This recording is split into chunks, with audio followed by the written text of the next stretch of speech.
Video में हम लोग पढ़ते हैं मिडिल गंगा प्लेन यानी कि मध्य गंगा का मैदान। तो मध्य गंगा के मैदान को आज देखने की कोशिश करते हैं कि इसमें क्या है, भौगोलिक स्थिति है, इसमें कौन कौन से प्रकार के जलवायु और मिट्टी पाई जाती है, किस प्रकार के यहाँ पे खेती की जाती है। तो सबसे पहले इसमें देखने की कोशिश करते हैं कि जो मध्य गंगा का मैदान है उसका विस्तार क्या है, स्थिति और विस्तार क्या है। तो जब स्थिति और विस्तार के बारे में बात करते हैं तो यह मुख्य रूप से बिहार और पूर्वी उत्तर प्रदेश के क्षेत्रों में फैला हुआ जो क्षेत्र होता है उसको हम लोग मध्य गंगा के मैदान यानी मिडिल गंगा प्लेन की बात बोलते हैं। तो देखें कि इसके उत्तर पूर्व पश्चिम में क्या पड़ता है। तो अगर उत्तर के बारे में बात करते हैं तो उत्तर में आपको शिवालिक हिमालय पाई जाती है इस वाले क्षेत्र में। अगर दक्षिण के बारे में बात करते हैं तो खास करके इस वाले पूरे क्षेत्र में तो प्रायद्वीपीय भारत पड़ता है। अगर ये बात करें कि प्रायद्वीपीय भारत कैसे इसको डिवाइड करता है, तो जो 150 मीटर की समरोच्च जो रेखा होती है ये इसको सीमाबद्ध करते हुए इसको क्या करती है कि मध्य गंगा मैदान को प्रायद्वीपीय भारत से अलग करती है। वहीं अगर पश्चिमी सीमा की बारे में बात करते हैं, पश्चिमी सीमा के अगर बारे में बात करते हैं मतलब मुख्य रूप से जो यहाँ पे आपका अपर गंगा का मैदान या ऊपरी गंगा के मैदान वाला जो क्षेत्र है इसको 100 सेंटीमीटर के जो वर्षा वाला जो रेखा होती है वो इसको निर्धारित करते हुए मध्य गंगा के मैदान और अपर गंगा के मैदान में बांटती है। उसके बाद से अगर वहीं पूर्वी के बारे में बात करते हैं तो जो पूर्वी सीमा होता है यह मुख्य रूप से मेरा क्या होता है, बंगाल से जो सीमा टच करता है उसको हम लोग पूर्वी बंगाल पूर्वी क्षेत्र में बांटते हैं। यानी कि जो होता है इसके बाद से जो पूर्वी जो क्षेत्र होता है उसको हम लोग लोअर गंगा यानी कि निम्न गंगा के मैदान के नाम से जानते हैं, जो संपूर्ण रूप से आपका बंगाल वाले क्षेत्र में पड़ता है। वहीं अगर बात करते हैं तो जो संपूर्ण बिहार है उसमें से 38 जो जिले होते हैं ये खास करके जो पूरे जिले हैं वो इसमें शामिल होते हैं। उसके बाद से जो उत्तर प्रदेश राज्य होता है उसका 17 जो जिला होता है वो इसमें शामिल होता है। यानी कि यह देखिए एक बॉर्डर बना हुआ वाला क्षेत्र है, यानी कि ये वाला जो क्षेत्र है वो यूपी क्षेत्र है, ये वाला जो क्षेत्र है ये बिहार वाला क्षेत्र है। यानी कि बिहार का संपूर्ण और उत्तर प्रदेश के 17 जिलों को मिलाकर मध्य गंगा का मैदान बनाया जाता है। अगर वहीं अगर इस पूरे क्षेत्र के क्षेत्रफल की अगर बात करते हैं तो 1,42,195 वर्ग किलोमीटर क्षेत्र में फैला हुआ ये पूरा भूभाग है जो मध्य गंगा के मैदान के नाम से जाना जाता है। वहीं अगर इसकी चौड़ाई की अगर बारे में बात करते हैं कि इसकी उत्तर से दक्षिण पूर्व से पश्चिम की चौड़ाई क्या है, तो अगर आप इसकी चौड़ाई देखते हैं तो आप देखेंगे कि इसका क्या है कि जो पूर्व से पश्चिम की जो चौड़ाई है, सॉरी पूर्व से पश्चिम की जो क्या बोलते हैं लंबाई है, ये देखेंगे कि 600 किलोमीटर के आसपास पड़ता है। वहीं अगर इसके मतलब अगर इसका देखेंगे कि उत्तर से दक्षिण की इसकी चौड़ाई क्या है तो उसमें देखा जाता है कि 320 किलोमीटर के आसपास पड़ता है। यानी कहने का मतलब है कि अगर पूर्व से पश्चिम की लंबाई देखेंगे तो 600 किलोमीटर, अगर चौड़ाई के बारे में बात करते हैं उत्तर से दक्षिण के तो इसमें 320 किलोमीटर का जो क्षेत्र है पूरा बड़े बृहद जो क्षेत्र है फैला हुआ है। वहीं अगर अक्षांशीय और देशांतरी विस्तार के बारे में बात करते हैं तो इसमें देखिए लगभग ये 24 डिग्री 30 मिनट उत्तरी अक्षांश से लेकर 27 डिग्री 50 मिनट उत्तरी अक्षांश में फैला हुआ है। वहीं अगर देशांतरी के बारे में बात करते हैं तो 81.47 मिनट से लेकर 87 डिग्री 50 मिनट पूर्वी देशांतर के बीच में फैला हुआ है। वहीं अगर जनसंख्या के बारे में बात करते हैं तो 2011 जनगणना के अनुसार से यहाँ पे लगभग आपको 15 करोड़ 80 लाख जनसंख्या पाई जाती है। वहीं अगर जनघनत्व के बारे में बात करते हैं तो लगभग 1112 व्यक्ति पर वर्ग किलोमीटर क्षेत्र में फैले हुए हैं। इसका मतलब यह है कि यह अगर जनसंख्या के दृष्टि से देखा जाए तो काफ़ी क्या है, संघनन क्षेत्र है। वहीं अगर धरातली दशा मतलब कि इसकी फिजिकल कंडीशन के बारे में बात करें, फिजियोग्राफी के बारे में बात करें तो यह मुख्य रूप से जब देखेंगे तो जो उत्तरी वाला जो क्षेत्र होता है वो शिवालिक हिमालय यानी कि यह वाला जो क्षेत्र होता है शिवालिक हिमालय से टच करता है। लेकिन वही दक्षिणी जो सीमा होती है वो क्या होती है, प्रायद्वीपीय भारत से लगा हुआ क्षेत्र। इसका मतलब यह है कि जो मेरा मध्य गंगा का मैदान है यह मुख्य रूप से जो गंगा द्वारा बनाया हुआ मैदान है उसी का पार्ट है। लेकिन अगर उसके उत्तर और दक्षिण में बात करते हैं तो उत्तर में जो शिवालिक हिमालय वाला क्षेत्र होता है उसको, जो तराई वाला जो क्षेत्र होता है उसको इसमें शामिल किया जाता है। वहीं अगर दक्षिण में बात करते हैं तो जो प्रायद्वीपीय पठार वाला जो क्षेत्र होता है उसको शामिल किया जाता है। यानी कि यह दो क्षेत्र थोड़े थोड़े जो उत्तर और दक्षिण में पड़ते हैं, बाकी संपूर्ण रूप से जो गंगा द्वारा बनाया हुआ मैदान है यानी क्षेपित जो मैदान है उसको इसमें शामिल किया जाता है।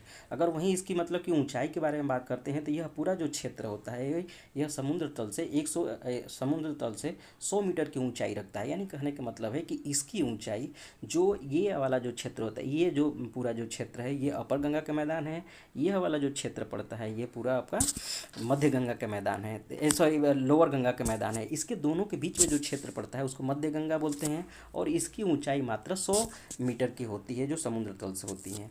वहीं अगर इस क्षेत्र की बात करें तो जो मैदान है उसके उत्तरी भाग में क्या होता है, ऊपरी गंगा के मैदान है। ऊपरी गंगा के मैदान में अगर देखा जाए तो क्या होती है, जो इसका वाला जो भाग है वो क्या होता है, खादर क्षेत्र पड़ता है, यानी कि खादर का विस्तार ज़्यादा है। जैसे कि हम लोग पहले भी मतलब कि पढ़ चुके हैं कि जब नदियाँ प्रवाहित होती हैं तो जो उसका नया प्रवाह होता है, जिसमें नदियों का पानी हमेशा रहता है, या जब नदियों में पानी का दिखता है, यानी वर्षा का मात्रा, जब वर्षा होती है तो पानी जब उसमें फैलता है, तो उसका जब फैलाव होता है नदियों के प्रवाह में या नदियों में पानी का, तो आसपास के जो क्षेत्रों में पानी लग जाता है उसको हम लोग खादर भूमि बोलते हैं। लेकिन जो पुराना प्रवाह हुआ रहता है, जो उच्च भूमि होती है जिस पर पानी नहीं पहुंच पाता है, उसको हम लोग क्या बोलते हैं, बांगर क्षेत्र बोलते हैं। तो इसका मतलब यह है कि अगर ऊपरी गंगा मैदान में देखेंगे तो वहाँ पे आपको बांगर जो क्षेत्र होता है उसकी अधिकता मिलेगी। लेकिन जैसे ही अगर हम लोग मध्य गंगा के मैदान में आते हैं तो यहाँ पे बांगर की अपेक्षा खादर भूमि की ज़्यादा विस्तार पाया जाता है। वहीं अगर हम लोग निम्न गंगा में जाएंगे, लोअर गंगा में जाएंगे, तो वहाँ पर और जो खादर भूमि है उसकी मात्रा बढ़ जाएगी। तो मुख्य रूप से अगर मध्य गंगा में बोलते हैं तो क्या है, बांगर भूमि की अपेक्षा खादर भूमि की क्या है, विस्तार ज़्यादा पाया जाता है। अब ये जो पूरा जो क्षेत्र होता है, यहाँ पर मुख्य रूप से देखेंगे क्या होती है, जब खादर क्षेत्र की बात कर रहे हैं तो इसका मतलब यह है कि इस क्षेत्र में जो नदियाँ प्रवाहित होती हैं, बाढ़ के दिनों में क्या होती है भैया, बाढ़ के दिनों में इस नदियों में क्या होता है, पानी का जल भराव हो जाता है, जिससे आसपास के क्षेत्रों में पानी हो जाता है। वहीं अगर इस क्षेत्र में अगर बात करें तो एक कोसी नदी है जो बाढ़ लाने के लिए क्या है, मशहूर है, यानी कि बदनाम है। यानी कहने का मतलब है कि जब भी बारिश का मौसम आता है, या मान लीजिए जो हिमालयन वाला क्षेत्र में नेपाल में जब भी वर्षा होती है, तो जब वहाँ पानी छोड़ा जाता है तो कोसी नदी के माध्यम से मुख्य रूप से जो बिहार वाला जो क्षेत्र होता है, वहाँ पे क्या होता है, बिहार वाले क्षेत्रों में कोसी नदी में इतना पानी आ जाता है जिसकी वजह से आसपास के क्षेत्रों में फ्लड आ जाता है। आसपास के जो क्षेत्र आ जाते, फ्लड आता है, ऊपर से फ्लड के साथ साथ क्या होता है, मलबे लाकर निक्षेपित करती है। इसलिए जो कोसी नदी होती है, मलबे जमा करने से क्या होता है कि जो उसकी तली होती है छिछली हो जाती है, इसलिए जो कोसी नदी होती है वो हमेशा मार्ग अपना परिवर्तित करने लगती है। इसके लिए क्या है, वो बदनाम है, और इसको बिहार में शोक नदी के नाम से जाना जाता है, क्योंकि ये हमेशा जाल और मार के हानि पहुंचाती है अपने मतलब कि बाढ़ के द्वारा। उसके बाद से अगर प्रवाह क्षेत्रों के बारे में बात आप जल प्रवाह के बारे में बात करते हैं, तो यानी कि इस क्षेत्र में कौन कौन सी मुख्य नदियां हैं जो बहती है, तो आपको ये पता होगा कि एक तो ये आपकी गंगा नदी है, जो कि मुख्य रूप से इस क्षेत्र में गंगा नदी बहती है। यानी कि यह वाला जो पूरा क्षेत्र होता है, ये और ये वाला जो पूरा क्षेत्र होता है, ये मध्य गंगा का मैदान है मेरा, ये मध्य गंगा का मैदान वाला जो क्षेत्र है। तो मुख्य रूप से अगर नदियों की बात करते हैं तो यहाँ पे मुख्य रूप से क्या है, गंगा नदी बहती है, लेकिन इसकी कुछ छोटी छोटी सहायक नदियाँ हैं, जैसे कि आप देखेंगे यहाँ पे घघरा है, गंडक है, कोसिक है, जो ये उत्तरी भाग में बहती है। यानी कि ये देखिए, ये जो घघरा नदी है, फिर से ये देखिए ये गंडक नदी है, और ये कोसिक नदी है, जो कि हिमालयन वाला क्षेत्र से नीचे आकर क्या होती है, गंगा में मिलती हैं। वहीं अगर क्या बोलते हैं कि दक्षिणी भाग में बात करते हैं कि मतलब कि इसके दक्षिणी क्षेत्र में कौन सी है, तो इसके दक्षिणी क्षेत्र में जो मुख्य अगर एक नदी है, तो छोटी छोटी बहुत सी नदियाँ हैं, लेकिन एक मुख्य नदी है जो इसको बोलते हैं हम लोग सोन नदी। यानी कि जब अगर इसको दक्षिण भागों से इसमें जाकर गंगा नदी में जुड़ने वाली अगर नदी की बात करते हैं तो उसमें क्या है, सोन नदी है। यानी कि सोन नदी क्या होती है, दक्षिण की प्रमुख नदियाँ होती हैं। उसकी वजह से जो गंगा नदी होती है अनेक विसर्ग बनाते हुए क्या होती है, आगे बढ़ती है। यह क्या होता है, बाढ़ के मैदान का काफ़ी विस्तार रखती है, जिसमें से मुख्य रूप से देखेंगे जो घघरा होती है वो सरयू मैदान की प्रमुख नदी है। यानी कि यह जो घघरा नदी है ये पूरा सरयू मैदान वाला जो क्षेत्र होता है, इसमें भी देखेंगे जो छोटी छोटी नदी होती है, जैसे कि सहायक नदी है, राप्ती हो गया, कोना हो गया, छोटी गंडक हो गई, ये क्या होती है, जो आपकी घघरा नदी है उसकी सहायक नदी छोटी छोटी होती हैं। उसके बाद से अगर बात करते हैं कि जो ये गंडक नदी है, ये मिथिला के मैदान का विस्तार करती हैं। फिर इसमें जब देखते हैं तो इसके क्या बोलते हैं कि गंडक नदी से जब पूरब जाते हैं तो क्या पड़ती है, कोसिक नदी पड़ती है। यानी कि जब इसके पूरब साइड में जाते हैं तो क्या पाई जाती है, आपको कोसी नदी पाई जाती है। यह जो नदी होती है दक्षिणी उच्च प्रदेश में अनेक छोटे छोटे नदियाँ इसमें आकर मिलती है, जिससे क्या होता है, गंगा नदी का मेरा निर्माण होता है। वहीं अगर दक्षिणी भाग की बात करते हैं तो उससे प्रमुख रूप से कौन सी है, एक सोन नदी पाई जाती है। जो गंगा है, गंगा के दक्षिणी भाग के अपेक्षा उत्तरी जो भाग होता है वो बाढ़ के प्रकोप ज़्यादा रखती है। क्यों? क्योंकि देखिए दक्षिणी भाग में क्या होता है कि नदियों का कम जाल है, लेकिन अगर वो उत्तरी भाग करते हैं तो हिमालय से सभी नदियाँ आकर क्या होती है, गंगा में मिलती हैं। तो यहाँ पे नदियों का जाल अधिक होने की वजह से हमेशा क्या होता है, यहाँ इस क्षेत्र में बाढ़ आता है या बाढ़ का प्रकोप रहता है। वहीं अगर देखा गया है कि जो इस नदियाँ हैं, यहाँ के नदियों का प्रवाह मार्ग क्या होता है, जो दो नदियों के बीच वाला जो क्षेत्र बसता है उसको दियारा बोला जाता है। और यहाँ पे क्या होता है कि जब अनेक नदियाँ प्रवाहित होती हैं तो जो अपने पुराने मतलब प्रवाह क्षेत्र को छोड़कर एक नया जल प्रवाह के माध्यम से बहने लगती है, तो जो जैसे कि मान लीजिए कोई नदी ऐसे ऐसे बह रही है, लेकिन किसी कारणवश अगर यहाँ से ऐसे प्रवाहित होने लगी, तो ये जो छोटा वाला पार्ट होता है उसको चापी झील यानी कि इसको अखुर लेक के नाम से जाना जाता है। तो इस क्षेत्र में आपको काफ़ी पाई जाएगी। उसके बाद से इस क्षेत्र की जलवायु के बारे में बात करते हैं, तो मुख्य रूप से देखा जाता है कि इस क्षेत्र में अब ये देखिए, ये जो ग्रीन वाला जो क्षेत्र होता है, यानी कि यह जो पूर्वी वाला जो क्षेत्र है, यहाँ पे 150 सेंटीमीटर की वर्षा होती है। जो यह भी ये वाला जो क्षेत्र है ग्रीन 150 सेंटीमीटर का, जो इसके बीच वाला जो येलो वाला जो क्षेत्र देख रहे हैं, ये लगभग यहाँ पे 125 सेंटीमीटर की वर्षा होती है। जो रेड वाला जो क्षेत्र होता है, यहाँ पे 100 सेंटीमीटर की वर्षा होती है। यानी कहने का मतलब यह है कि पूरे जो मध्य गंगा का मैदान है, इसमें 150 सेंटीमीटर से लेकर 100 सेंटीमीटर की वर्षा होती है। लेकिन अगर इसका वितरण की बात करें, तो वितरण देखिए, इसका जो पश्चिमी क्षेत्र होता है, यानी कि यह वाला जो क्षेत्र होता है, जो अपर गंगा का मैदान है, इसमें क्या होता है, ये शुष्क होता है। लेकिन अगर पूर्वी देखें भाग, जो निम्न गंगा के मैदान से टच करता हुआ जो क्षेत्र होता है, क्या होता है, वो आर्द्र होता है। यानी कि इन दोनों के बीच में, जो ऊपर शुष्क वाला जो क्षेत्र है, नीचे आर्द्र वाला जो क्षेत्र है, इन दोनों के बीच में जो फैला हुआ जो क्षेत्र है, वो मध्य गंगा का मैदान है।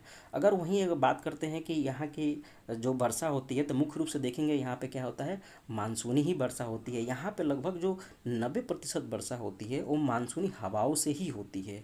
अब उसमें देखते हैं कि जो वर्षा का भाग होता है ऊपरी गंगा के मैदान की तरह ही हिमालय से गंगा की ओर जाने पर, मतलब कि हिमालय से गंगा के मैदान की ओर जब जाते हैं, तो क्या होती है, ऊपर से जैसे ही नीचे आ रहे हैं, तो क्या होती है, वर्षा की मात्रा मेरी घटती जाती है। यानी कहने का मतलब है कि जब उत्तर से दक्षिण की तरफ जब जाते हैं, तो उसमें क्या होती है, वर्षा की मात्रा घटती जाती है। जैसे इधर से इधर आ रहे हैं, तो आप देखिए यहाँ 150 सेंटीमीटर, 125 सेंटीमीटर, फिर यहाँ पे 100 सेंटीमीटर वर्षा की मात्रा घटती जाती है। वहीं देखते हैं कि जो इसका पूर्वी भाग है, वहाँ के औसत अगर वर्षा देखें, तो यानी कि यह वाला जो क्षेत्र होता है 150 सेंटीमीटर या 170 सेंटीमीटर की वर्षा करती है। लेकिन अगर वही इस पश्चिमी क्षेत्र के बारे में बात करते हैं, तो यहाँ पे लगभग कितना वर्षा होती है, 100 सेंटीमीटर की वर्षा होती है। कभी कभी देखा गया है कि इस पूरे क्षेत्र में अकाल जैसी स्थिति, माने सूखा जैसी स्थिति पड़ जाती है वर्षा न होने की वजह से। तो उस समय क्या होता है, अकाल की भी स्थिति होती है। यानी कि वर्षा होती है, लेकिन कभी कभी ऐसी स्थिति होती है जब अकाल भी पड़ जाता है। उसके बाद से आप देखते हैं मुख्य रूप से जो दो मौसम के बारे में बात करते हैं, तो आपको एक शीत ऋतु दिखेगा, एक ग्रीष्म ऋतु दिखेगा। तो जो शीत ऋतु है, उसमें देखा गया है कि जो तापमान होता है वो दक्षिण से उत्तर की ओर कम होता जाता है। यानी कि दक्षिण से उत्तर की ओर जब जाते हैं, तो उसमें क्या होता है, तापमान में कमी पाई जाती है। खास करके आप देखेंगे जो जनवरी वाला जो क्षेत्र होता है, जनवरी वाला जो टाइम होता है, उस समय देखेंगे कि 13 डिग्री सेल्सियस पाया जाता है। और जो अधिकतम होता है, मतलब इस शीतकाल में जो टेम्परेचर होता है, वो 13 डिग्री सेल्सियस से लेके 25 सेल्सियस टेम्परेचर पाया जाता है। वहीं अगर देखा जाता है ग्रीष्म ऋतु में, तो इसमें क्या होता है, तापमान तो काफ़ी बढ़ता है। लेकिन अगर वहीं जून का देखें तापमान, तो लगभग यहाँ पे 32 सेल्सियस टेम्परेचर हो जाता है। और यहाँ पे ये भी देखा गया है कि जो मैदान के उत्तरी भाग है, उसके अपेक्षा जो दक्षिणी भाग है, वहाँ के तापमान क्या होता है, हमेशा ऊंचा पाया जाता है। और गर्मियों के दिनों में इस पूरे क्षेत्र में, यानी कि मध्य गंगा के मैदान में एक हवाएं चलती हैं, जिसको हम लोग लू के नाम से जाना जाता है, जो कि शुष्क होता है। उसके बाद से अगर मिट्टियों के बारे में बात करते हैं, तो यहाँ पे मुख्य रूप से 3 प्रकार की मिट्टी पाई जाती है। एक तराई मिट्टी पाई जाती है, एक पर्वतीय वन मिट्टी पाई जाती है, काप मिट्टी पाई जाती है। फिर काप मिट्टी को भी दो भागों से बांटा जाता है। तो पूरा जो ये पूरा क्षेत्र है, जो तराई वाला जो क्षेत्र होता है, उसको जब छोड़ेंगे, तो बाकी का जो क्षेत्र बचता है ना, उसका मतलब वर्गीकरण किया गया है। तो मुख्य रूप से देखा गया है कि यहाँ पे 3 प्रकार के मिट्टियाँ पाई जाती है। तो जो तराई मिट्टी होती है, उसका अगर विस्तार के बारे में बात करते हैं, तो ये खास करके जो मैदान है उसकी उत्तरी सीमा पर पाई जाएगी। यह गोंडा से लेकर बस्ती, गोरखपुर, देवरिया और जो चंपारण वाला जो क्षेत्र, बिहार के चंपारण वाला जो क्षेत्र होता है, वहाँ पे लगभग ये देखेंगे कि 15 से 30 किलोमीटर चौड़ी एक पट्टी है, उसमें फैली हुई क्या होता है, यह पूरा क्षेत्र होता है। अगर यहाँ पे बात करें कि और इसके अलावा यहाँ पे देखेंगे क्या होती है, कुछ मतलब कि घास ओस भी पाई जाती है। जाहिर सी बात है, ये तराई क्षेत्र है, तो यहाँ पे दलदली रहेगी, हमेशा नमी होगी, वर्षा भी ठीक ठाक होगी। इस वजह से इस पूरे क्षेत्र में जब देखा जाएगा, तो जो चावल है यहाँ की क्या होती है, प्रमुख फसलें इस क्षेत्र में बोई जाती है। वहीं अगर पर्वतीय और वन मिट्टी के बारे में बात करते हैं, तो यह मुख्य रूप से देखेंगे बिहार के जो चंपारण वाला जो जिला होता है, जो उसके उत्तरी भाग है, वहाँ पे पाया जाता है। वहीं अगर काप मिट्टी के बारे में बात करते हैं, तो काप मिट्टी आपको पता ही है, ये क्या होता है, नवीन निक्षेपित जो मलबे होते हैं नदियों द्वारा, उससे निक्षेपित बना हुआ जो भूभाग, जो समतली भूभाग होता है, उसको हम लोग काप मिट्टी वाला क्षेत्र बोलते हैं। तो इसमें देखिए, जो काप मिट्टी होती है, आपको पता है हमेशा कि जाहिर सी बात है कि यहाँ भी वर्षा ठीक ठाक हो जाती है। तो इसमें क्या होता है, खनिज और जीवाश्म तो ठीक ठाक पाए जाते हैं, यानी कि ह्यूमस और मिनरल तो पाए जाते हैं, लेकिन कहीं ना कहीं देखा जाता है कि ये इसमें नाइट्रोजन की अभाव पाया जाता है। तो यानी कि नाइट्रोजन की इसमें कमी होती है, लेकिन खनिज और जीवाश्म की अधिकता पाई जाती है। अब इसके आधार पर इसको दो भागों में बांटा जाता है। तो दो कौन कौन से हो सकते हैं? एक आपकी खादर मिट्टी है, दूसरा क्या है? बांगर मिट्टी है। खादर जो मिट्टी होता है ये नवीन काप की मिट्टी होती है। जैसे कि जब नदियाँ प्रवाहित होती है, जो हमेशा जो वर्तमान समय में प्रवाहित होती है, जिस क्षेत्र में जिस तली में पानी होता है, उस क्षेत्र के आसपास वाले जो मिट्टी होता है, जो बाढ़ के पानी आने की वजह से पानी आसपास के क्षेत्रों में भर जाता है, उससे जो निक्षेपित मलबे होते हैं या उससे निक्षेपित जो मिट्टी बनती है, जो परत बनती है, उसको हम लोग नवीन काप की मिट्टी बोलते हैं। लेकिन अगर वही मतलब कि जो उससे ऊपर वाली जो क्षेत्र है, जिसमें बाढ़ का पानी कभी नहीं जाता है, जो पहले मतलब कि उससे नदियाँ प्रवाहित होती थी, लेकिन अब वहाँ से छोड़कर आगे निकल चुकी है, वहाँ पे वर्षा की मात्रा भी थोड़ा सा कम होता है, इस वजह से शुष्क रहता है, तो उसको हम लोग बांगर मिट्टी बोलते हैं। तो जो हम लोग खादर मिट्टी है, अगर इसके बारे में बात करें तो इसकी क्या विशेषता है कि जो आपका नदी होता है उसके प्रवाह में क्या होता है, बाढ़ के मैदान वाला जो पूरा क्षेत्र होता है उसी को हम लोग खादर मिट्टी पाई जाती है। जाहिर सी बात है कि अगर हमेशा उस वहाँ पे पानी की अधिकता रहती है तो क्या होती है, उसमें नमी पाई जाती है। नमी पाई जाने के कारण क्या है, वहाँ पे मैंने बिना सिंचाई के भी कृषि संभव है। अगर खास करके पूछे बात करें कि ये पूरे क्षेत्र कहाँ पड़ता है, तो आप देखेंगे जो घघरा हो गया, गंडक हो गया, जो सोन वाली नदी वाला जो क्षेत्र होता है वहाँ पे पाई जाती है। फिर उसके बाद से देखिए इसमें, जैसे कि पहले भी बता चुके हैं कि इसमें जीवाश्म होता है। फिर क्या होता है, ये चूना नाइट्रोजन और चूने का क्या होता है, अभाव होती हैं। और यहाँ पर भी मुख्य रूप से देखा गया है कि जो चावल की ही खेती की जाती है, लेकिन उसके अलावा भी यहाँ पे देखा गया है कि गन्ने की भी खेती की जाती है। वहीं अगर बांगर मिट्टी के बारे में बात करते हैं तो इसको पुरानी काप मिट्टी कहते हैं। यानी कि जिस क्षेत्र में पानी का प्रवाह नहीं होता है, नदियों का पानी नहीं जाता है या बाढ़ के पानी नहीं जाता है, उससे जो मिट्टी बनती है, जो शुष्क क्षेत्र होता है, उसको बांगर मिट्टी बोला जाता है। यह उपजाऊ तो होती है, लेकिन उसके साथ साथ क्या होता है, इसमें मतलब कि जल ग्रहण करने की क्षमता ज़्यादा होती है। क्यों? क्योंकि ये शुष्क होती है, यहाँ पे पानी की कमी होती है, इसलिए हमेशा ये शुष्क रहती है, तो इसका जल जो ग्रहण करने की क्षमता होती है वो अधिक होती है। जाहिर सी बात है कि किसी क्षेत्र में अगर वर्षा नहीं हो रही है, कम हो रही है, तो उसमें भी कुछ ऐसे क्षेत्र होते हैं जो ऊसर में परिवर्तित हो जाते हैं। यानी कहने का मतलब है कि जो बांगर भूमि होता है उसमें देखा गया है कि बहुत से ऐसे जो क्षेत्र होते हैं जहाँ ऊसर पाया जाता है। ऊसर मतलब कि वो ऐसी भूमि होती है जो अनुपजाऊ हो जाती है। लेकिन इसका मतलब यह नहीं है कि बाकी सारी मिट्टियाँ अनुपजाऊ होती है, लेकिन ऊसर की अगर संभावनाएँ, अगर विशेषता पाई जाती है तो वो कहीं ना कहीं बांगर मिट्टी में ही पाई जाती है। अगर यहाँ पर प्रमुख रूप से फसलों के बारे में बात करें तो यहाँ पर भी चावल का ही उत्पादन किया जाता है। उसके बाद से यहाँ पे वनस्पतियों के बारे में बात करें तो वनस्पति, जाहिर सी बात है कि जो मध्य गंगा का मैदान है यहाँ पे वनस्पतियों का अभाव पाया जाता है। क्यों? क्योंकि यहाँ पे कृषि और जनसंख्या का दबाव होने की वजह से प्राकृतिक वनस्पतियाँ यहाँ पे नहीं है। क्योंकि या तो लोगों का रहन मतलब कि बसाव होगा, इसके वजह से वहाँ से पेड़ पौधे काटे जाएंगे, या वहाँ पे बृहद पैमाने पर कृषि की जाएगी, इसलिए पेड़ पौधे काटे जाएंगे। तो कहने का मतलब ये है कि यहाँ पे जो प्राकृतिक वनस्पतियाँ होता है उसका काफ़ी अभाव पाया जाता है। थोड़ा बहुत अगर जो वनस्पतियाँ मिलती हैं तो आप देखेंगे जो उत्तर में जो तराई पेटी होती है, जो बिहार के चंपारण वाला जो ऊपरी क्षेत्र होता है, वहाँ पर थोड़ा बहुत आपको वन पाया जाएगा। जो यहाँ पे पाया जाता है, वन पाया जाता है, तो ये वो देखेंगे मुख्य रूप से यहाँ पे क्या पाया जाता है, उपोष्ण आर्द्र पतझड़ वन पाया जाता है। यानी कहने का मतलब है कि यहाँ पे जो वृक्ष पाए जाते हैं वो एक समय के बाद से क्या होती है, अपनी पत्तियाँ छोड़ देते हैं। इसमें से भी बात करें कि उस वनस्पति में जो उपोष्ण आर्द्र पतझड़ वन पाए जाते हैं, उसमें मुख्य रूप से कौन कौन से ऐसे वृक्ष पाए जाते हैं या वन पाए जाते हैं, तो उसमें देखेंगे आपको साल मिलेगा, शीशम मिलेगा, सागौन। ये क्या है, यहाँ के प्रमुख रूप से मतलब कि वृक्ष हैं। लेकिन इसके अलावा यहाँ पर देखेंगे कि एक लंबी घास जैसी मिलती है, जैसे जिसको बोला जाता है सवाई की घास बोला जाता है। उसके अलावा अगर बात करें कि यहाँ पे और किस प्रकार के वृक्ष या वन पाए जाते हैं, तो उसमें खास करके देखेंगे तो आपको जामुन मिलेगा, महुआ मिलेगा, बेर मिलेगा, तेंदू मिलेगा, अवनूस मिलेगा। यह क्या आता है, प्रमुख रूप से यहाँ पे इस क्षेत्र में पाए जाने वाले क्या होती है, पेड़ पौधे होते हैं। उसके अलावा देखेंगे तो यहाँ पे इमली, सरकंडे, शीशम, सरपट, ऐसे तमाम प्रकार के जो क्या होती है घास ओस पाई जाती है। अगर प्राकृतिक ये वनस्पति दृष्टि से बात करते हैं तो पूरे इस मध्य गंगा के मैदान को 3 भागों में बांटा जाता है। एक वो भाग होता है जो शिवालिक साल वृक्ष होता है, यानी कि जो उत्तरी भाग होता है उसको शिवालिक साल वृक्ष के रूप में या वन के रूप में बांटा जाता है। फिर उसके बाद से क्या होता है, जो गंगा वाला जो क्षेत्र होता है उसको आर्द्र गंगा साल वृक्ष वन के रूप में बांटा जाता है। उसके बाद से गंगा आर्द्र पतझड़ नदी वन के रूप में बांटा जाता है। यानी कि मुख्य रूप से जो मध्य गंगा का मैदान होता है उसको 3 भागों में बांटा जाता है। वहीं अगर जनसंख्या की बात करें तो जैसा कि हम लोग ऊपर पढ़े हैं कि 2011 जनगणना के अनुसार से लगभग यहाँ पे 15 करोड़ 80 लाख जनसंख्या पाई जाती है। अगर जनघनत्व के बारे में बात करते हैं तो लगभग यहाँ पे 1112 व्यक्ति पर वर्ग किलोमीटर क्षेत्र में रहते हैं। वहीं अगर बात करते हैं कि इस क्षेत्र में जो पूरी जनसंख्या रहती है, उस पूरी जनसंख्या में यहाँ पे 10 करोड़ 38 लाख जो जनसंख्या है, यानी कि जो 65.71% जो जनसंख्या होती है वो संपूर्ण रूप से बिहार के जो 38 जिले हो हैं उसमें पाए जाते हैं। और इसमें से 541.81 लाख यानी कि जो 34 दशमलव लगभग 40% के आसपास जो जनसंख्या होती है वो उत्तर प्रदेश के जो पूर्वी उत्तर प्रदेश के 17 जिले होते हैं उसमें पाई जाती हैं। वहीं अगर जनसंख्या वृद्धि के बारे में बात करें तो इस पूरे क्षेत्र में जनसंख्या वृद्धि काफ़ी तेज़ है, क्योंकि यहाँ पे जनघनत्व बहुत ज़्यादा तेज़ है।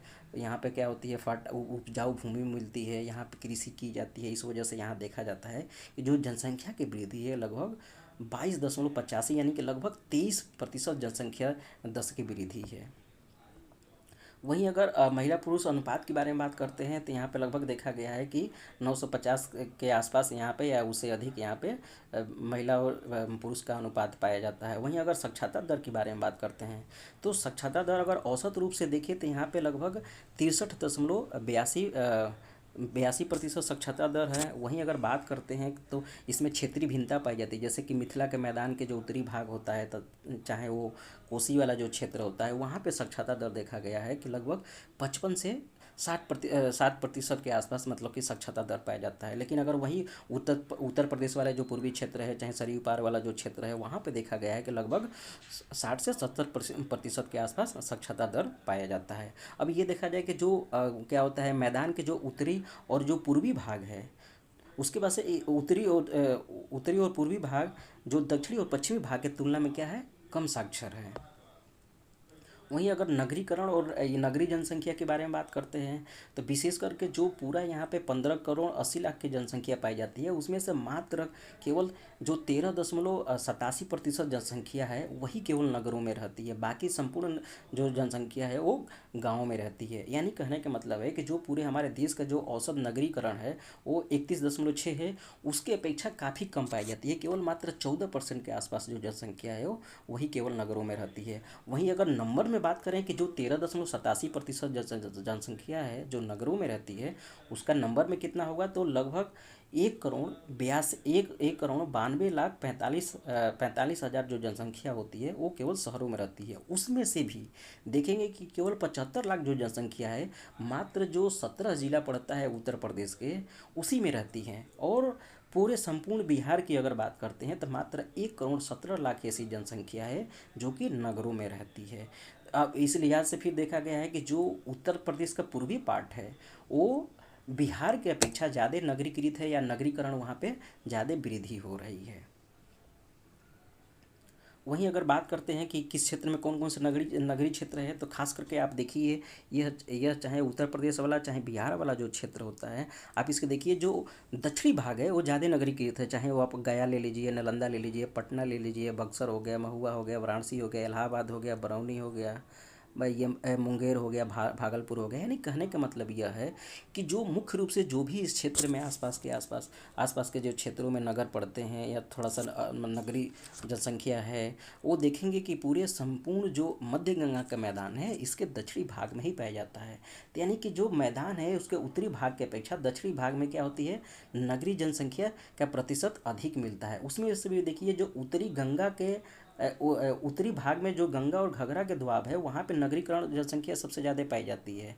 उसे फिर जो सरयू के मैदान है, मिथिला है, कोसी के में है, इसमें भी देखेंगे कि नगरीकरण की जो मात्रा है वहाँ पे क्या है, काफ़ी धीरे है। मतलब कि ये वाला जो क्षेत्र है, जब से सरयू वाला मैदान हो गया, मिथिला वाला क्षेत्र हो गया, यहाँ फिर ये कोसी मिथिला वाला क्षेत्र, कोसी वाला जो क्षेत्र है यहाँ पे देखेंगे यहाँ पे क्या है, नगरीकरण की मात्रा बहुत कम है या यहाँ पे बहुत ही धीमी है। लेकिन अगर वहीं दक्षिणी भाग में देखते हैं, खास करके ये देखिएगा मगध वाला जो क्षेत्र है, चाहे और दक्षिणी वाला जो क्षेत्र होता है, ये आपका मगध वाला क्षेत्र और दक्षिणी क्षेत्र देखेंगे तो यहाँ पे क्या है, नगरीकरण की जनसंख्या में भी वृद्धि हो रही है, यहाँ की वृद्धि दर भी ज़्यादा देखी जा रही है। फिर वहीं पे देखिए कि ये जो गंगा और सोन का जो विभाजक वाला प्रदेश है, यहाँ पे देखिए क्या है, नगरीय जनसंख्या का प्रतिशत मैदान मैदान के औसत के बराबर पाया जाता है। यानी कहने का मतलब है कि कहीं ना कहीं कुल मिला के ये है कि जो दक्षिणी क्षेत्र होता है मध्य गंगा का, यहाँ पे नगरीकरण ठीक ठाक हुआ है। फिर अगर ग्रामीण जनसंख्या और ग्रामीण बस्ती के बारे में बात करते हैं तो जैसा कि आप लोग को पहले बता चुके हैं कि यहाँ पे क्या है, ग्रामीण जनसंख्या ज़्यादा है। तो यहाँ देखिए लगभग जो 15 करोड़ 80 लाख जो जनसंख्या थी, 80 लाख जो जनसंख्या थी जो पूरे इस क्षेत्र में रहती थी, उसमें से 13 करोड़ 87 लाख जो जनसंख्या है, लगभग 87 लाख जो जनसंख्या है वो गाँव में रहती है। यानी कि केवल 1 करोड़ 92 लाख जो जनसंख्या थी वो केवल क्या है, नगरों में रह रही थी। तो यानी कहने का मतलब है कि कुल जनसंख्या की अगर बात करते हैं तो यहाँ पे कुल जनसंख्या यहाँ पे जो गाँव में रहती है वो 13 करोड़ 87 लाख है। उसका जो प्रतिशत की अगर बात करते हैं तो 86.13% जो जनसंख्या है जो कि गाँव में रहती है। इस 13 करोड़ 87 लाख में आप देखेंगे कि जो 4 करोड़ 66 लाख जनसंख्या है वो पूर्वी उत्तर प्रदेश में रहती है। शेष जो बचता है आपका 9 करोड़ 20 लाख जनसंख्या वो बिहार के गांव में या देहातों में रहती है। ये कुछ ज़्यादा इम्पोर्टेंट नहीं है। ये पूर्वी उत्तर प्रदेश में जो गांव हैं उसके वितरण और प्रतिरूप कैसे हैं, ऐसे ही आप देखेंगे कि पूरे बिहार में जो गांव है उसका वितरण और प्रतिरूप कैसे हैं। तो इसमें कुछ ज़्यादा कुछ है नहीं। इसमें देखिए सरयू पार होती है और गंगा घघरा दोआब होती है। इसमें मुख्य रूप से देखा जाता है कि कहाँ मतलब कि उपजाऊ भूमि है, कहाँ पे पानी की उपलब्धता है, कहाँ पे समतलीकरण ज़्यादा है। इस आधार पे क्या होता है कि वहाँ पे बस्तियों का वितरण होता है। कोई भी बस्ती ऐसी होगी कि आसपास होगी, कोई बस्ती बड़ी दूर दूर होगी। किसी बस्ती का निर्माण देखेंगे पानी के आसपास वाले क्षेत्रों में, कोई ऐसी बस्ती होगी जो जहाँ पे उपजाऊ भूमि पाई जाती है। तो कुल मिला के ये ज़्यादा इंपॉर्टेंट नहीं है। आप अपने मन से भी चाहें तो पढ़ सकते हैं कि मतलब कि अगर किसी भी बस्ती का वितरण या उसका प्रारूप है तो उसका विकास कैसे हुआ है, वहाँ पे कौन कौन से ऐसे कारक हैं जो उसको इस प्रकार से डेवलप होने के लिए मतलब कि कारक बने हैं। तो ये उत्तर प्रदेश और ये बिहार के लिए है कि मतलब कि ये जो पहाड़ी और पर्वतीय वाला जो प्रदेश है उसके आसपास जो मतलब कि गाँव का विस्तार हुआ है वो कैसे हुआ है, चाहे उत्तरी बिहार में कैसा हुआ है, दक्षिणी बिहार में कैसा हुआ है। मुख्य रूप से कहने का मतलब ये होता है कि जो संसाधन होता है, जो संसाधन और परिवहन होता है, यह कहीं ना कहीं किसी भी क्षेत्र में, चाहे वो नगर क्षेत्र हो चाहे वो गांव क्षेत्र हो, खास करके गांव क्षेत्र में जो सेटलमेंट बनते हैं, जो अधिवास बनते हैं, जो प्रारूप और प्रतिरूप बनते हैं, उसको कहीं ना कहीं ये निर्धारित करते हैं कि वहाँ पे पानी की उपलब्धता है कि नहीं है, कृषि वहाँ पे है कि नहीं है, कोई मार्केट है कि नहीं है, या वहाँ पे ये आने जाने के साधन विकसित हुए हैं कि नहीं हुए। उस आधार पे क्या होता है, गाँव का विकास होता है या गाँव का प्रतिरूप बनता है। उसके बाद से अगर इस क्षेत्र में पूरे सिंचाई और सिंचित भूमि की बात करते हैं, अगर मतलब इरिगेशन और इरिगेटेड लैंड के बारे में बात करते हैं, तो मुख्य रूप से देखा गया है कि जो मध्य गंगा के मैदान की जो भूमि होती है, यहाँ पर कृषि पद्धति पर किसाई की सुविधा में भारी मतलब कि बदलाव देखा जाता है। इसका कारण क्या है, तो कारण की जब बात करते हैं तो यहाँ पर देखा गया है कि मुख्य रूप से क्या है, यहाँ पे जो वर्षा है उसका असमान वितरण पाया जाता है, अपर्याप्तता पाई जाती है। मानी किसी क्षेत्र में वर्षा होती है, किसी क्षेत्र में नहीं होती है। फिर मानसून में परिवर्तनशीलता पाया जाता है, कभी देखते हैं कि वर्षा ज़्यादा हो जाती है, कभी कम पाया जाता है। उसके अलावा कुछ ऐसे फसलें होती हैं, जैसे कुछ फसल होती है जिसमें पानी की अधिकता लगती है, कुछ ऐसे फसलें होती है जो कम पानी में भी हो जाती है। तो ये सारे मतलब कि कारण होते हैं जो किसी भी क्षेत्र के कौन से मतलब सिंचाई भूमि है, सिंचित फसल है या नहीं है, उसको क्या होता है, प्रभावित करता है। तो मुख्य रूप से देखा गया है कि जो बिहार का जो मैदान है, वहाँ के जो कुल कृषि भूमि है उसका 52% ऐसी भूमि है जो क्या है, सिंचित, यानी कि वहाँ पे सिंचाई के संसाधन उपलब्ध है। वहीं अगर पूर्वी उत्तर प्रदेश के बारे में बात करते हैं तो उसके पूर्वी उत्तर प्रदेश के कुल भाग का 55% ऐसे मतलब के क्षेत्र है जहाँ पे सिंचाई के संसाधन उपलब्ध है। यानी कहने का मतलब यह है कि बिहार की अपेक्षा पूर्वी उत्तर प्रदेश में सिंचाई के संसाधन अच्छे विकसित हुए हैं। वहीं अगर फिर देखने के आगे की बात करते हैं तो क्या है, उत्तरी बिहार का जो मैदान होता है उसके अपेक्षा जो दक्षिणी बिहार है, दक्षिणी बिहार में सिंचाई के संसाधन मतलब अगर बिहार में भी देखते हैं तो उत्तरी बिहार मैदान की अपेक्षा जो दक्षिणी बिहार है वहाँ पे जो सिंचाई के संसाधन का व्यवस्था है वो अच्छा पाया जाता है। वहीं अगर उत्तर प्रदेश के जिलों की बात करते हैं तो उत्तर प्रदेश, जैसे कि मैं पहले ही बता चुका हूँ कि उत्तर प्रदेश में बिहार की अपेक्षा क्या होता है, सिंचाई भूमि ज़्यादा पाई जाती है, इसका मतलब यह है कि यहाँ पे सिंचाई संसाधन ज़्यादा उपलब्ध है, इसलिए यहाँ पे ज़्यादा सिंचित क्षेत्र पाया जाता है। अगर बात करें कि सिंचाई के लिए संसाधन कौन कौन सा है, तो मुख्य रूप से अगर संसाधन की बात करते हैं तो 3 होते हैं। एक नहर होते हैं, कुएँ होते हैं, एक नलकूप होता है। यह 3 ऐसा माध्यम होता है जिससे आसपास के क्षेत्रों को क्या होता है, जो भूमि होती है उसकी सिंचाई की जाती है। तो यहाँ पे देखिए देखेंगे कि मतलब कि जो नहर होता है, हमेशा नहर से मतलब कि यह वाला जो क्षेत्र है पूरा, यहाँ पे देखेंगे कि जो नहर होती है उससे जो सिंचाई के माध्यम है ये प्रथम स्थान रखता है। वहीं देखेंगे कि जो दक्षिणी होता है, जो दक्षिणी बिहार के मैदान है, वहाँ पे नहर ही एकमात्र क्या होता है, सिंचाई के संसाधन है। इसमें सोन नदी के नहर के व्यवस्था को विकसित करने में मदद मिला है, जिससे क्या हो सके, यहाँ पे जो उत्तरी बिहार के मैदान है कुछ है ना, उत्तरी बिहार के मैदान में इस सिंचाई के लिए महत्वपूर्ण भूमिका निभाती है, यानी कि महत्वपूर्ण स्थान रखता है। वहीं अगर मतलब कुएँ और नलकूप के बात करते हैं, तो जो ऊंचे वाला क्षेत्र है जहाँ नहर का विस्तार नहीं हुआ है, वहाँ पर मतलब कि क्या होता है कि इसका मतलब कि विस्तार किया गया है, इसके माध्यम से उस क्षेत्र में क्या होती है कि मतलब कि सिंचाई की जाती है। पूर्वी उत्तर प्रदेश के जो मैदान होता है, वहाँ पे देखेंगे कुएँ और नलकूप की जो सिंचाई के संसाधन होता है वही प्रमुख है, क्योंकि यहाँ पे नहरों का विस्तार पूर्वी उत्तर प्रदेश में कम है, तो यहाँ पे नलकूप से ज़्यादा सिंचाई की जाती है। लेकिन अगर वहीं बिहार की बात करते हैं तो बिहार में नहरों का विस्तार ज़्यादा किया गया है, उसके माध्यम से वहाँ पे सिंचाई की जाती है। अब यहाँ पे अर्थव्यवस्था, कृषि अर्थव्यवस्था के बारे में बात करते हैं, तो जाहिर सी बात है कि जो यह पूरा जो क्षेत्र होता है, मध्य गंगा का जो मैदान वाला जो क्षेत्र होता है, अभी भी मतलब इतना सब कुछ होने के, यहाँ उपजाऊ भूमि होने के बाद, या यहाँ पे जो भी मतलब कि सिंचाई के संसाधन उपलब्ध करवाए गए, क्योंकि अभी आप लोग देखे हैं कि जो पूर्वी उत्तर प्रदेश वाला जो क्षेत्र होता है उसमें मात्र 55% है, बिहार वाले क्षेत्र में केवल 52% ऐसे क्षेत्र हैं जो उसकी सिंचाई संसाधन से संपन्न है। तो कहने का मतलब है कि अभी मतलब कहने का मतलब ये है कि 50% ही लगभग ऐसे एरिया हैं जहां सिंचाई के संसाधन उपलब्ध करवाए गए हैं। इस वजह से कहा जा सकता है कि पूरे मध्य गंगा के मैदान का जो भी मतलब कि कृषि भूमि है वो क्या है, अभी भी अर्ध विकसित है। लेकिन यह क्षेत्र क्या है, यहाँ पे खनिज संसाधन भी नहीं है, और यहाँ पे क्या होता है कि नगरीकरण की जनसंख्या कम है, तो यहाँ पे मतलब कृषि भूमि पर लोग निर्भर हैं। इसके बावजूद भी यहाँ पे क्या है, कृषि क्या है, अर्ध विकसित पाई जाती है। इसमें क्या है, असमान वितरण पाया जाता है। जो इसकी भूमि है उसमें सिंचाई के संसाधन है, उसमें जो यहाँ पे फसलें उगाई जाएंगी उसमें क्या होती है, काफ़ी मतलब इसमें भिन्नता पाई जाती है। जो दक्षिण से उत्तर की ओर तथा पश्चिम से पूर्व की ओर जब जाते हैं तो क्या होते हैं, जो कृषि अर्थव्यवस्था होती है, जो कृषि संसाधन होते हैं या कृषि जो फसलों का उपज होता है वो बढ़ता जाता है। वहीं अगर देखते हैं तो जो दक्षिणी बिहार के मैदान है वहाँ पर जो कृषि की जाती है वो लगभग मतलब कि 64 से 67% के बीच पाया जाता है। लेकिन अगर वही उत्तरी बिहार में जब जाते हैं तो क्या होती है, उसकी मात्रा बढ़ के कितना हो जाता है, 70% या उससे अधिक हो जाता है। लेकिन अगर हम पूर्वी उत्तर प्रदेश के बारे में बात करते हैं, तो पूर्वी उत्तर प्रदेश के अधिकांश जो ज़िले होते हैं वो कृषि भूमि का प्रतिशत लगभग, अब सोचिए कि बिहार में लगभग 70 से अधिक या 70 के आसपास है, या 64 से 67% है। लेकिन अगर वही पूर्वी उत्तर प्रदेश के बारे में बात करते हैं तो यहाँ लगभग देखा गया है कि 75% या उससे अधिक भूभाग पर कृषि की जाती है। तो इसके आधार पर यह देखा जाता है कि यहाँ पे मुख्य रूप से कौन कौन फसलें या किस प्रकार के फसलें उगाई जाती है।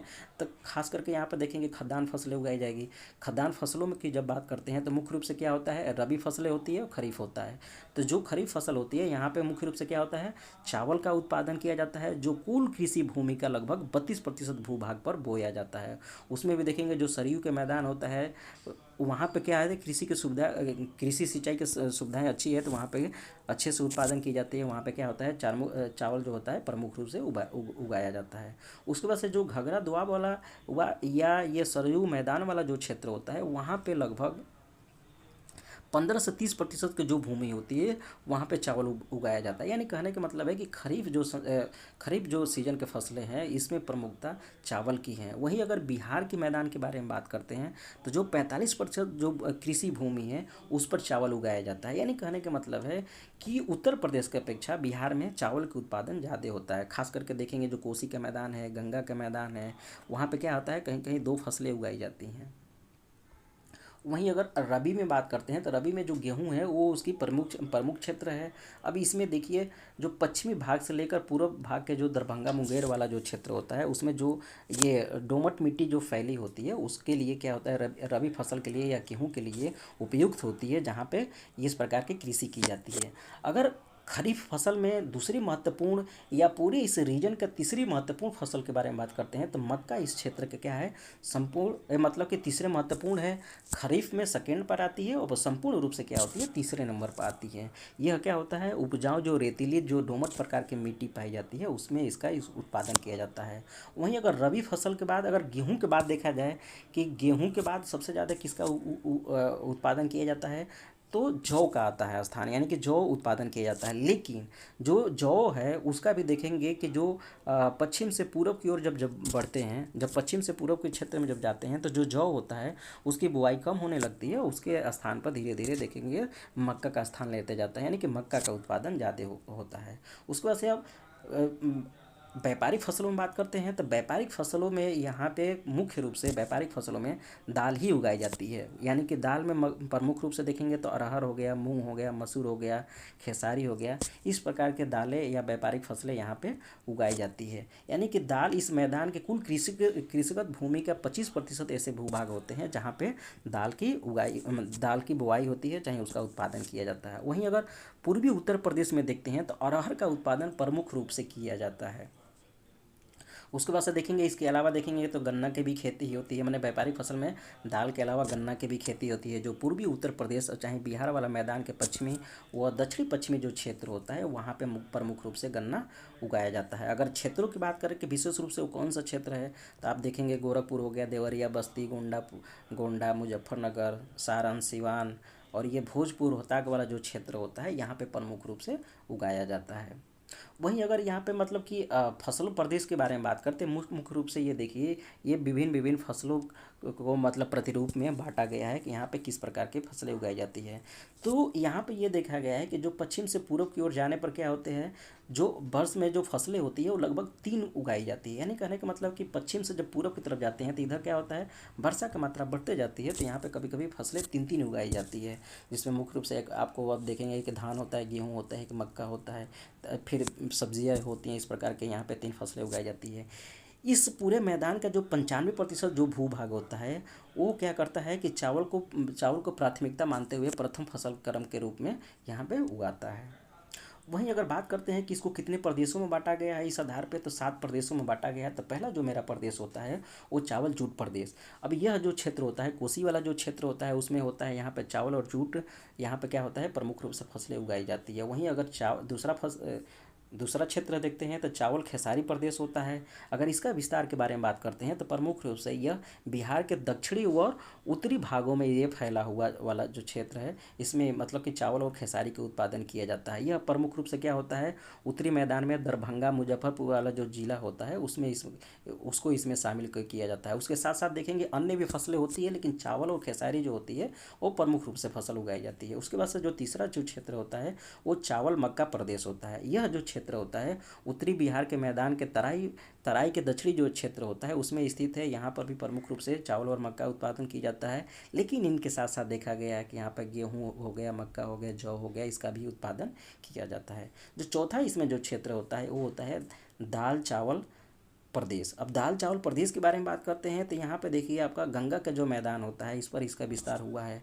जो प्रमुख रूप से अगर बात करते हैं तो बिहार के मैदान के जो दक्षिणी पूर्वी वाला जो क्षेत्र होता है उसमें फैला हुआ जो क्षेत्र होता है वहाँ पे होता है। अगर आपको पता है कि जो बिहार वाला क्षेत्र होता है वहाँ पर दाल का उत्पादन ठीक ठाक हो जाता है, यानी कि दालों के साथ साथ यहाँ पर कहीं कहीं गेहूँ का उत्पादन भी किया जाता है। यानी कि दाल, गेहूँ, चावल सभी होता है, लेकिन प्रमुख रूप से जब बात करते हैं तो दाल और चावल होता है।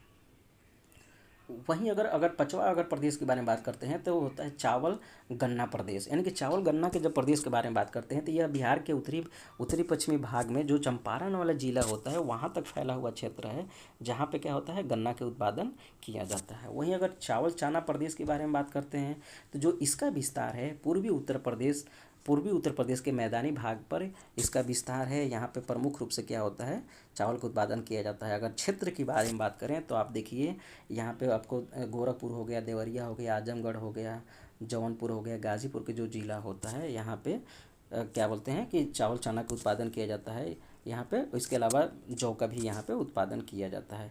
वहीं देखते हैं कि ये क्या बोलते हैं, वाराणसी हो गया, इलाहाबाद हो गया, रोहतास हो गया, बलिया हो गया, यहाँ पे क्या होता है, प्रमुख रूप से चना के उत्पादन किया जाता है। फिर यहाँ पे देखेंगे गेहूँ और मक्का के भी उत्पादन किया जाता है। जो 7वां प्रदेश होता है वो मेरा चावल गेहूँ प्रदेश होता है। अब इसके विस्तार के बारे में बात करते हैं तो यह मैदान के उत्तरी पश्चिमी वाला जो भाग होता है, जो जिसमें बस्ती, गोंडा, फैजाबाद, सुल्तानपुर वाला जो क्षेत्र आता है, यहाँ पे खास करके आप देखेंगे कि चावल का उत्पादन किया जाता है। तो जाहिर सी बात है कि जब खरीफ की फसल आएगी तो उसमें चावल का उत्पादन किया जाएगा, जब रबी की फसल टाइम आएगा तो उसमें गेहूं का उत्पादन किया जाएगा। उसके बाद से जब औद्योगिक अर्थव्यवस्था के बारे में बात करते हैं तो जाहिर सी बात है कि यह क्षेत्र औद्योगिक रूप से भी ज़्यादा विकसित नहीं है, क्योंकि यहाँ खनिज संसाधन नहीं है। कृषि भी अर्ध विकसित है, यानी कि यहाँ पर जो भी उद्योग पाए जाते हैं वो कृषि पर निर्भर ही उद्योग यहाँ पे पाए जाते हैं। अब कृषि में भी बात करेंगे, जैसे कि चीनी उद्योग हो गया, इसका ज़्यादा विस्तार हुआ है। जो तराई वाला जो जिला होता है वहाँ पर क्या है, रेलवे का भी विस्तार ठीक ठाक हुआ है, वहाँ पे नगरें भी बने हुए हैं। इसलिए इस पूरे क्षेत्र में अगर चीनी पाया जाता है तो यहाँ पे चीनी के कारखाने भी पाए जाते हैं। अब प्रमुख रूप से जब बात करते हैं तो इसमें देखिए बस्ती हो गया, गोंडा हो गया, महाराजगंज हो गया, कुशीनगर हो गया, मऊ, देवरिया, यह क्या है, यहाँ पे मुख्य रूप से गन्ना का उत्पादन किया जाता है। इसलिए यहाँ पे क्या पाई जाती है, चीनी मिल पाई जाती है। फिर उसके बाद से देखेंगे यहाँ पे जूट उद्योग भी पाया जाता है, क्योंकि इसका भी विस्तार अब धीरे धीरे होता जा रहा है। अब इसमें से मुख्य रूप से बात करें तो जो गोरखपुर जिला है, यहाँ पे लगभग 2 कारखाने लगाए गए हैं। वहीं अगर वाराणसी के बारे में बात करते हैं तो यहाँ पे रेशमी साड़ी के लिए ज़्यादा फेमस है। अगर भागलपुर के बात करते हैं तो वहाँ पे जो टसर रेशमी होता है उसके लिए वो फेमस है। तो यहाँ पे इस प्रकार के उद्योग लगे हुए हैं। वहीं अगर गोरखपुर की बात करते हैं तो गोरखपुर में देखेंगे तो रासायनिक उर्वरक यानी कि जो खाद बनाने वाले जो कारखाने होते हैं उसको भी स्थापित किया गया है। जो बरौनी वाला क्षेत्र है वहाँ पर तेल साफ करने वाला यानी कि ऑयल रिफाइनरी लगे हुए हैं, जो पेट्रोल केमिकल और रासायनिक उद्योग को विकसित करता है। फिर देखेंगे कि यहाँ पे जो पटना है, मुंगेर है, गोरखपुर है, आरा है, यहाँ पे रासायनिक और दवाइयाँ भी तैयार की जाती है, यानी कि इस प्रकार के यहाँ भी उद्योग लगे हुए हैं। वहीं देखेंगे डालमिया नगर और ये शाहजहांबाद के बाद देखते हैं, जो ये सोन नदी के किनारे वाला जो ज़िले हैं वहाँ पे जो स्थित है, वहाँ पे क्या होता है, वहाँ पे खनिज संसाधन में वन वन से थोड़ा सा वो मिलता है। तो वहाँ पे जो बनी खनिज होता है या चाहे कृषि आधारित जो उद्योग होता है उससे संबंधित क्या है, वहाँ पे उद्योग को विकास किया गया है। खास करके देखेंगे वहाँ पर सीमेंट भी पाया जाता है, कागज़ का उद्योग मतलब पाया जाता है। फिर उसके बाद से वाराणसी देखेंगे तो यहाँ पर वाराणसी मुख्य रूप से जो फेमस है, जो डीजल रेल इंजन बनाया जाता है, तो इसके लिए ये विकसित हुआ है। उस परिवहन की जब दृष्टि से बात करते हैं तो भले यह मतलब कि नगरीकरण यहाँ पे नहीं हुआ है, यहाँ पे औद्योगिक विकास नहीं हुआ है, लेकिन यहाँ पे लेबर ज़्यादा होने की वजह से लेबर माइग्रेशन होता है, जो अपने देश के विभिन्न क्षेत्रों में जाकर क्या होता है, औद्योगिकरण में योगदान देते हैं। यहाँ से मतलब कि लेबर माइग्रेट करते हैं। तो कहने का मतलब है कि लोगों का आवागमन यानी कि लेबर का ट्रांसपोर्टेशन की व्यवस्था अच्छी की गई है, ताकि देश के विभिन्न क्षेत्रों में जाकर जहां उद्योग लगे हुए हैं वहां पे काम कर सके। तो कहने का मतलब है कि यह क्षेत्र नगरीकरण भी नहीं है, औद्योगिक विकास भी नहीं है। फिर भी इस क्षेत्र में क्या होता है, परिवहन संसाधन का विकास बहुत अच्छे से किया गया है, क्योंकि यहाँ से लोगों का माइग्रेशन किया जा सके। तो आप देखेंगे यहाँ पे सड़क हो गया चाहे रेल मार्ग हो गया, इसका सघन जाल पाया जाता है। वर्तमान समय में देखेंगे तो यहाँ पर रेलवे और सड़क मार्गों का विकास यहाँ पर अधिक किया गया है, क्योंकि यहाँ पे क्या है, सामाजिक आर्थिक अर्थव्यवस्था पर भारी प्रभाव डालता है, इसलिए यहाँ पे क्या किया गया है, इसका विकास किया गया है। अब मुख्य रूप से देखेंगे कि जो रेलवे मार्ग का संचालन है, यहाँ पे उत्तर मध्य और उत्तर पूर्व और उत्तर पूर्वी यानी कि 3 रेलवे जोन यहाँ पे क्या करते हैं, कार्य करते हैं। प्रमुख रूप से अगर बात करते हैं तो आप देखिए इसमें इलाहाबाद से वाराणसी होते हुए पटना जाने के लिए है, फिर इलाहाबाद से मुगल सराय होते हुए पटना जाने के लिए है, फिर ये पटना से आसनसोल जाने के लिए है, फिर मुगल सराय से गया जाने के लिए है, गोंडा से बरौनी जाने के लिए है। यानी कहने का मतलब है कि इतना प्रमुख रूप से यहाँ पे मतलब क्या होता है, रेलवे का विस्तार किया गया है, जिससे आवागमन की सुविधा ज़्यादा सुनिश्चित की गई है, ज़्यादा विकसित है। इसलिए कि ये क्षेत्र क्या है, लेबर जोन है, यानी कि लेबर माइग्रेटेड जोन है। यानी यहाँ से क्या होता है कि जो लेबर होता है, दूसरे जो औद्योगिक क्षेत्र होता है, देश के विभिन्न जो क्षेत्र होते हैं वहाँ पे यहाँ से क्या होता है, उसका माइग्रेशन किया जाता है।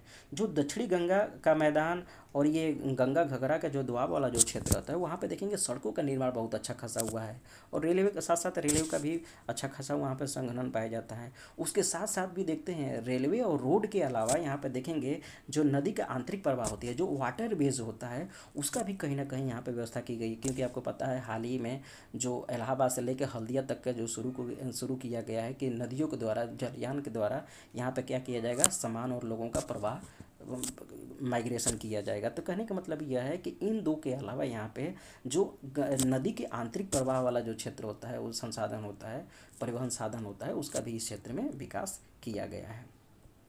अब प्रमुख रूप से जब बात करते हैं तो जो पूरे यह प्रदेश होता है मुख्य रूप से दो भागों में बांटा जाता है। ये देखिए मुख्य रूप से ये दो भागों में बांटा गया है, एक ये क्षेत्र हो गया, एक ये क्षेत्र हो गया, फिर इसको विभिन्न भागों में बांटा गया है। तो जो क्या होता है कि इस मैदान में देखिए सामाजिक और आर्थिक भिन्नता को ध्यान में रखते हुए इसको प्रथम दो और 6 द्वितीय और 14 तृतीय क्रम में बांटा गया है। जो प्रथम दो था तो इसमें देखिए एक उत्तरी मध्य गंगा का मैदान, एक दक्षिणी मध्य गंगा का मैदान, और फिर इसमें देखिए ये घघरा का दोआब हो गया, सरयू का मैदान हो गया, मिथिला मैदान हो गया, कोसी हो गया, ये 4 आपका क्या हो गया उप डिवीज़न हो गया। फिर इसको क्या होता है कि फिर से मतलब कि इसको डिवाइड किया गया है। तो इसको डिवाइड किया गया था, देखिए गंगा घघरा का दोआब हो गया, पश्चिम गंगा घघरा का मैदान हो गया, पूर्वी तराई प्रदेश हो गया, सरयू पश्चिमी हो गया, सरयू पूर्वी हो गया, हिमालय द्वीपी प्रदेश हो गया, मिथिला प्रदेश पश्चिम हो गया, मिथिला प्रदेश पूर्वी, मिथिला मैदान पूर्वी हो गया, कोसी का मैदान पूर्वी और पश्चिमी हो गया। इस तरह से क्या है कि 9 इसको तृतीयक जोन में बांटा गया है। वहीं अगर बात करते हैं मध्य गंगा के मैदान को, तो यह गंगा के ये गंगा सोन विभाजक प्रदेश तथा ये मगध गंगा मैदान के रूप में दो मतलब कि द्वितीय क्रम के प्रदेश में विभाजित किया जाता है। फिर इसके बाद से इनको 4 तृतीय क्रम में विभाजित किया जाता है, जो मुख्य रूप से गंगा सोन विभाजक पश्चिम प्रदेश, गंगा सोन विभाजक पूर्वी प्रदेश और मगध मैदान और गंगा के मैदान के नाम से जाना जाता है। तो मुख्य रूप से ये आज मध्य गंगा के मैदान के सब कुछ मतलब एक्सटेंसिव रूप से इसको अध्ययन करने की कोशिश की है। Thank you.